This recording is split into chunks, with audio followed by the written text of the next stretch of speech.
Hi, welcome to all. இன்றைக்கி Sunday special அப்படிங்கிறதால குட்டீஸுங்களுக்கு வஞ்சர மீன் தான் வாங்கிட்டு வந்திருந்தேன். வஞ்சர மீன் நான் இதான் ஃபர்ஸ்ட் டைம் வாங்குறது. பார்க்க ரொம்ப ஒரு மாதிரி சாஃப்டாக இருந்துச்சு. இப்படி தான் இருக்குமான்னு எனக்கு தெரியல. ஃபஸ்ட் டைம் வாங்கி ட்ரை பண்ணுமே அப்படின்ட்டு வாங்கியிருந்தேன். ஆக்சுவலாக நண்டு தான் வாங்கலான்னு இன்றைக்கி பார்த்தேன். ஆனால் அது அங்கே இல்லை. சரி ஓகேன்னுட்டு வஞ்சரமே வாங்கிட்டு வந்திருந்தேன். அதை லைட்டாக மசாலாஸ் ஆட் பண்ணி ஃப்ரை பண்ணிடலாம் அப்படின்ட்டு எல்லாத்தையும் ஃப்ரை பண்ண எடுத்துட்டேன்.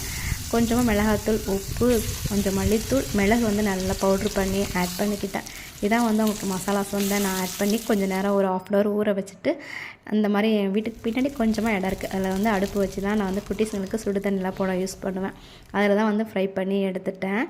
கொஞ்சம் நல்லா சுட சுட சாதம் இருந்தாங்க. அவங்க கூட கமகமான ரசம், மொறு மொறுன்னு மீன், இவங்களை எல்லாத்தையும் எடுத்து கொஞ்சம் கொஞ்சமாக எடுத்து குட்டீஸுங்களுக்கு ஊட்டி விட்டேன். அவங்களும் ஜாலியாக என்ஜாய் பண்ணி சாப்பிட்டாங்க. எனக்கும் ரொம்ப ஹாப்பியாக இருந்தது.